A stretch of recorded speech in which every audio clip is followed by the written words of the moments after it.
Bonjour Monsieur Alkitenge. Madame, bonjour. Une fois de plus, merci de répondre encore à notre invitation. Nous allons parler de la question du remplissage de lac Tchad, qui est confronté à un problème de sécheresse depuis le début de cette année. Plusieurs conférences, plusieurs réunions se sont tenues justement pour trouver une solution à ce problème du remplissage du lac Tchad. Un mot à dire? Merci beaucoup. Lorsqu'on parle d'un sujet comme celui-là, on voit tout de suite la hauteur de la bêtise humaine. La plupart des problèmes qui surviennent aujourd'hui, toutes les questions de dérèglement climatique, sont en majeure partie la conséquence du comportement humain, la manière dont nous interagissons avec la nature. Ce qui est en train d'arriver au Tchad est arrivé dans beaucoup d'autres pays et risque de nous arriver à n'importe quel moment si nous continuons à nous conduire comme nous le faisons aujourd'hui.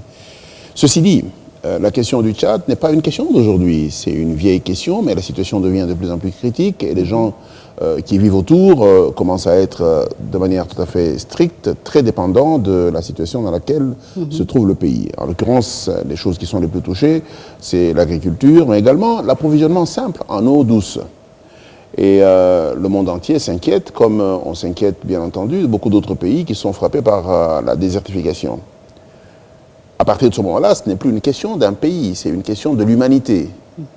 C'est pour ça que les organisations internationales se réunissent, les scientifiques se réunissent, et on commence à regarder d'où peuvent venir les solutions. Et de manière tout à fait naturelle, nous sommes cités parmi les pays qui peuvent fournir une partie de la solution. Donc, de ces conférences et réunions est sortie la déclaration d'Abuja, dans laquelle on envisage le transfert des eaux du bassin du Congo vers le fleuve Ubangi jusqu'à l'affluent, le Chari, pour justement remplir ce lac Tchad. S'il en venait que l'on puisse prendre de l'eau dans le fleuve Congo, qu'est-ce qu'il adviendrait? D'abord, pour que ça arrive, il va falloir qu'il y ait une convention internationale, convention à laquelle la démocratie du Congo devrait donner un avis favorable et bien entendu poser les conditions aussi bien matérielles, techniques que financières. Nous n'en sommes pas encore là. Nous en sommes encore à une situation où les gens font des simulations.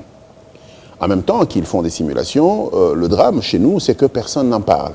Et du coup, ça commence à alimenter les on-dit.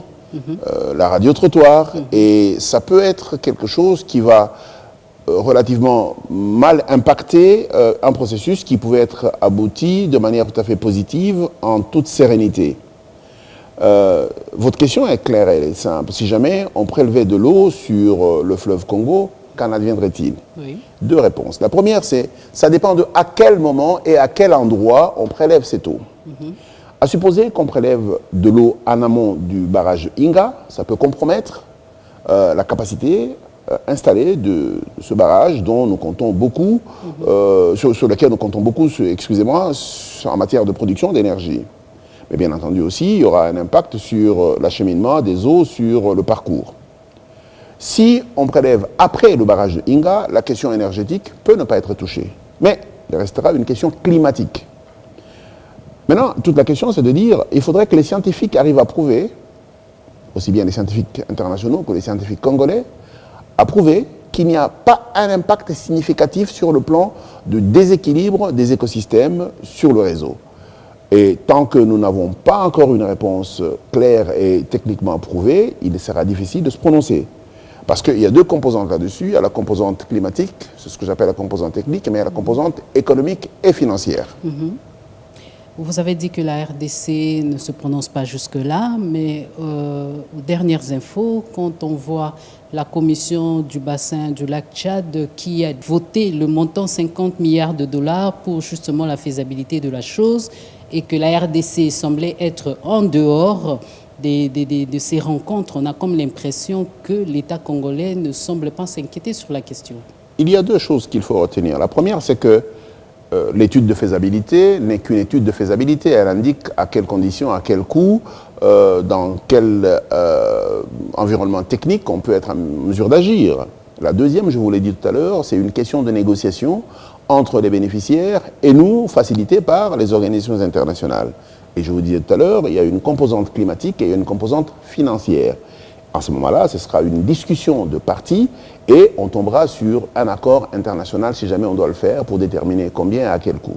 Deuxième chose, elle est tout aussi importante. Il faut expliquer aux gens. C'est pour ça que je disais tout à l'heure, il y a un déficit communicationnel en interne. La République démocratique du Congo ne peut pas faire ce genre de choses dans le dos des Congolais. Il faut expliquer aux gens et il faut mettre des scientifiques de chez nous à contribution pour qu'ils éclairent les politiciens. Et je crois qu'on ne devrait pas paniquer. Une chose fondamentale, c'est que la République démocratique du Congo a des missions aussi bien nationales que des missions géopolitiques internationales. Ce n'est pas par hasard que Dieu a décidé que nous soyons là où nous sommes. Ça veut dire qu'en fait, nous avons une mission vis-à-vis des autres pays. Je donne un exemple simple. C'est le Rwanda. Le Rwanda est un tout petit pays. Le territoire est très petit. Par définition, nous sommes le vase d'expansion de ce pays. Et donc, nous devons être préparés à donner des solutions à ce genre de pays. C'est la même chose avec le Burundi et probablement la même chose avec certains pays qui sont autour de nous. Je pense aussi que lorsque nous avons le potentiel hydroélectrique que nous avons un devoir de géoéconomie vis-à-vis des autres pays. Il y a des pays qui ne peuvent pas se développer parce qu'ils ont besoin d'une énergie de qualité et en quantité. Et nous avons un potentiel dont on ne se sert pas du tout. Il est important qu'on apprenne à prendre en charge notre vocation internationale. Sur la question de l'eau, c'est exactement la même chose.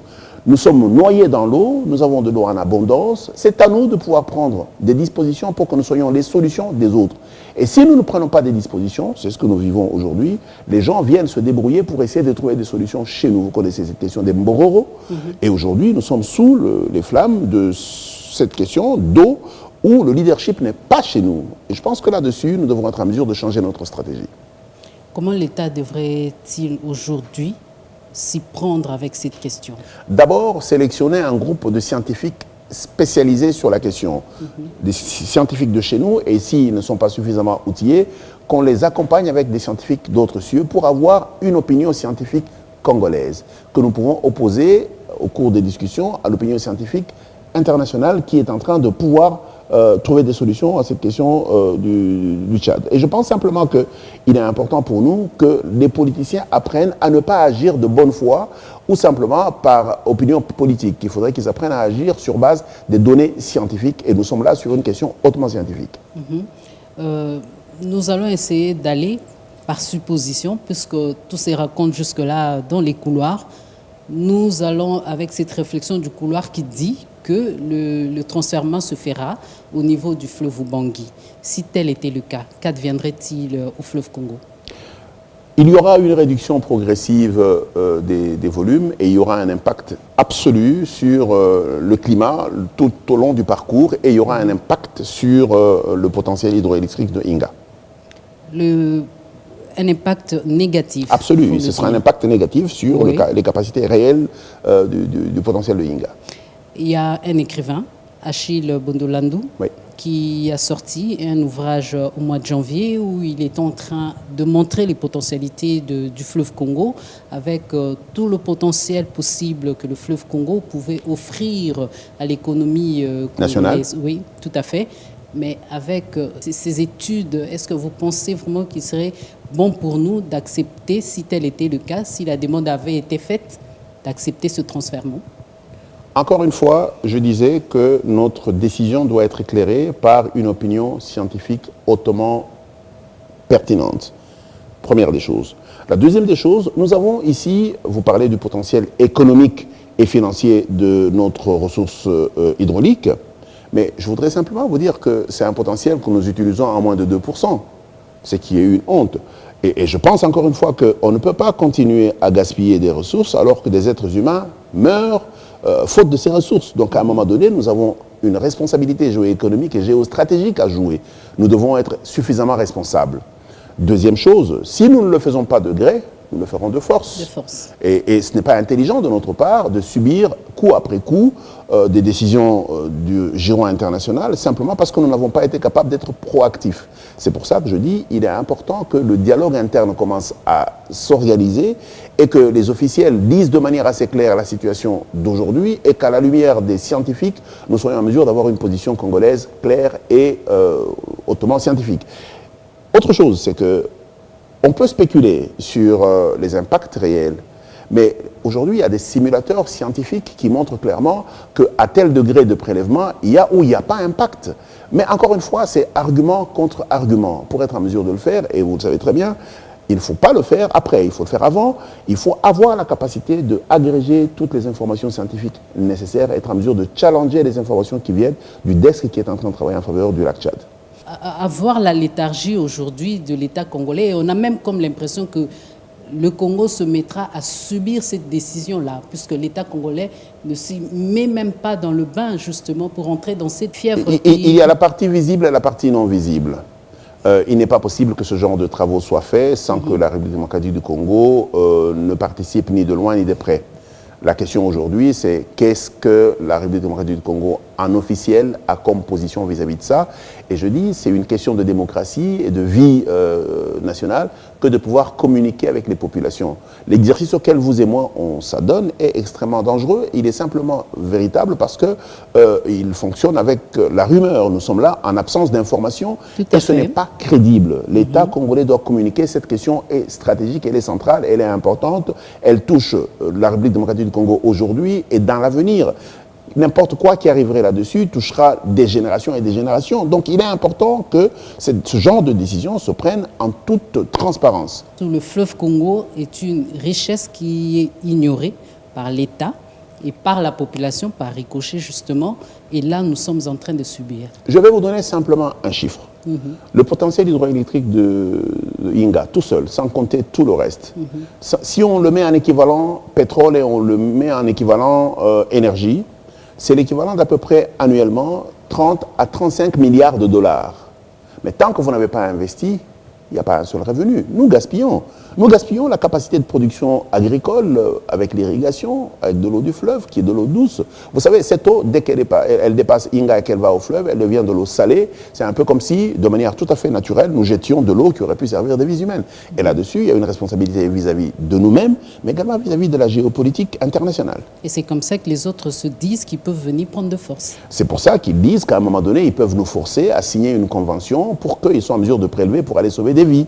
Et c'est pour ça que je dis, nous n'avons pas structuré une solution pour le Rwanda, nous subissons le Rwanda dans un élan de survie, et nous n'avons pas de plan pour le Burundi, nous subissons le Burundi dans sa turbulence, et de la même manière, autour de nous, nous n'avons pas de plan pour l'Ouganda et pour d'autres pays, et nous subissons les contre-coups. Il est important que pour les potentiels que nous avons, nous ayons des plans pour nous et pour les autres.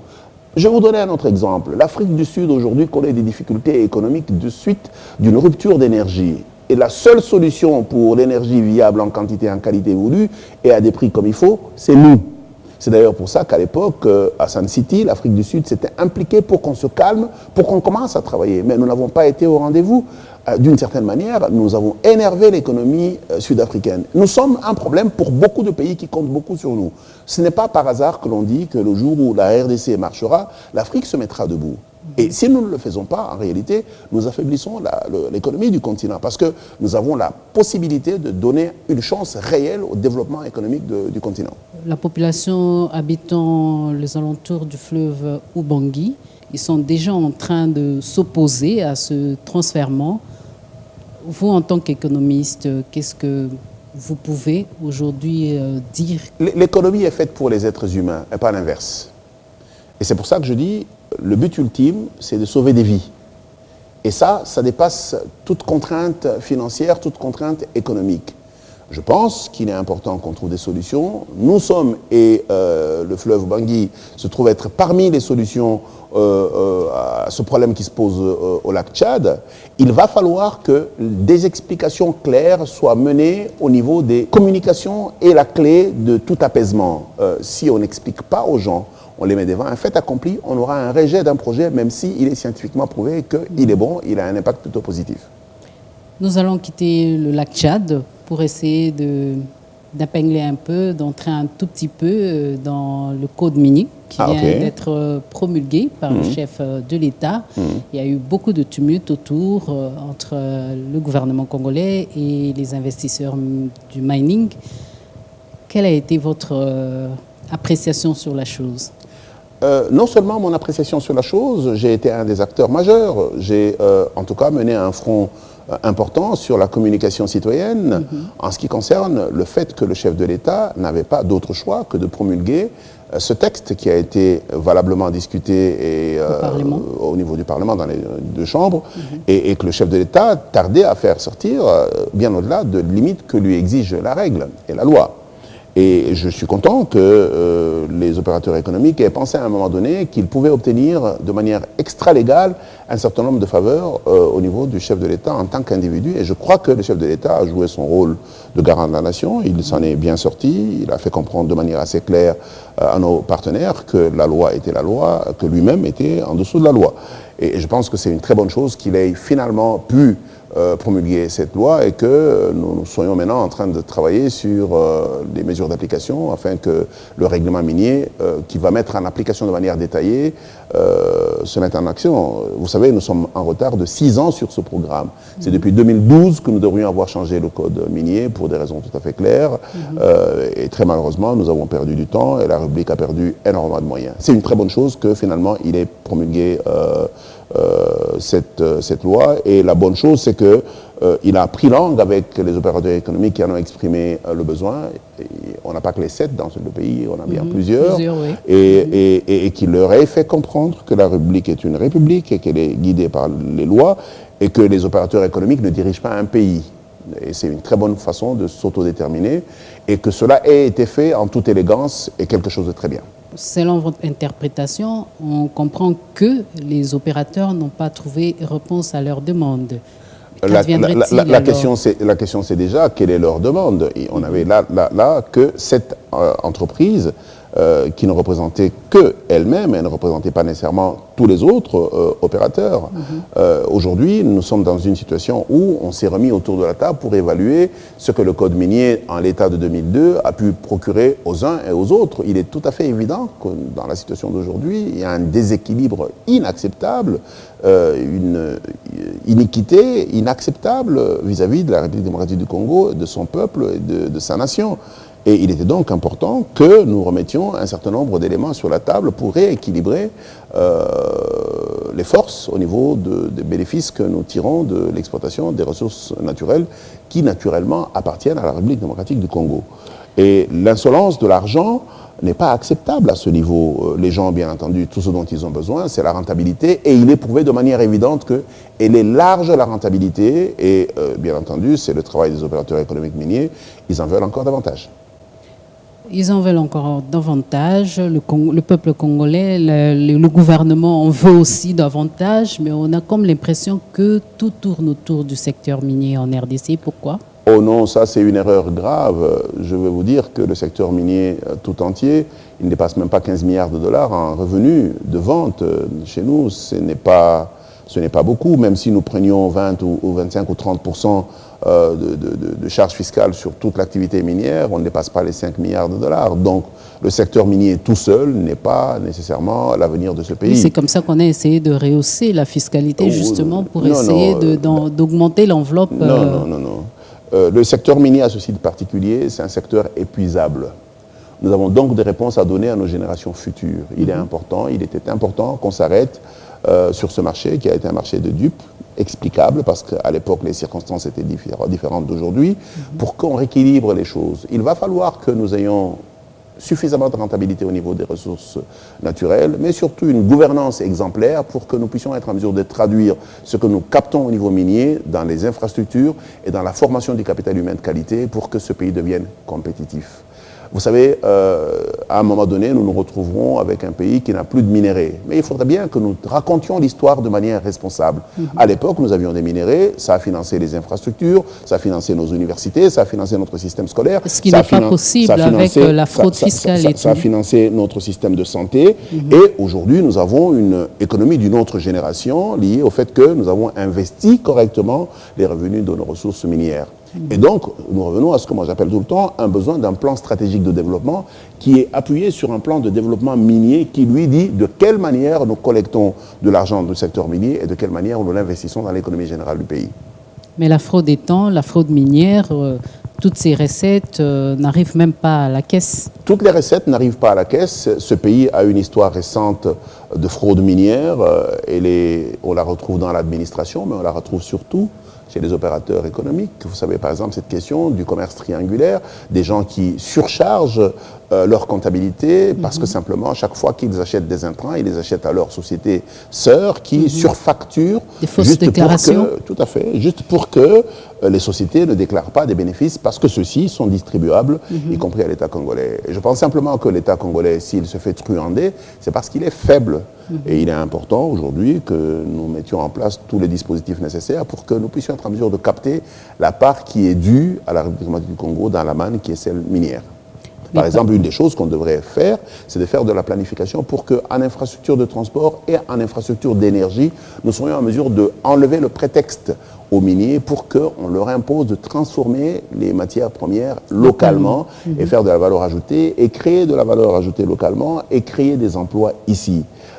Aujourd'hui, la situation que l'on a, c'est qu'on fait partir de la terre de la République démocratique du Congo. Au mieux, on fait partir des concentrés. Un jour, nous irons acheter de la terre à l'extérieur pour revenir reboucher nos trous. Ce n'est pas responsable. Et il est important, c'est pour ça que je le disais, qu'on ait une planification globale qui résolve les questions d'énergie, qui résolve les questions d'accès pour permettre d'avoir une compétitivité au niveau de l'exploitation et que nous soyons en mesure de faire de la valeur ajoutée localement. Monsieur Al-Kitenge, un mot à dire globalement sur tout ce que nous venons de dire à l'État congolais pour qu'enfin le peuple congolais puisse un jour se dire que je suis congolais, à faire fierté. La nation appartient aux citoyens. Les gestionnaires publics ne sont que des mandataires. Je pense qu'il est important que nous gardions à l'esprit la continuité de l'État et le besoin de concertation. Aujourd'hui, la co-création des services publics passe par la communication. Et ce pays, il a des enfants de très haute qualité, mais ils ne sont pas nécessairement tous obligés d'être dans des partis politiques. Sur des questions spécifiques, il faut savoir consulter l'intelligentsia nationale, où qu'elle soit. Et je pense que si les gens se sentent partie prenante dans la co-création des solutions du pays, les gens seront plus nationalistes, beaucoup plus patriotes. Et je crois qu'il faut arrêter cette confiscation politique de la nation. Et la nation, elle nous appartient à nous tous, elle appartient aux sportifs, elle appartient aux artistes, elle appartient aux économistes, elle appartient aux opérateurs économiques, elle appartient aux étudiants, elle appartient à nos enfants. Et le jour où nous regarderons ce genre de choses de manière tout à fait équidistante, il sera possible d'engager une communication positive entre les partis. Monsieur Al-Kitenge, merci d'avoir répondu à notre invitation. C'est à moi de vous remercier. Merci.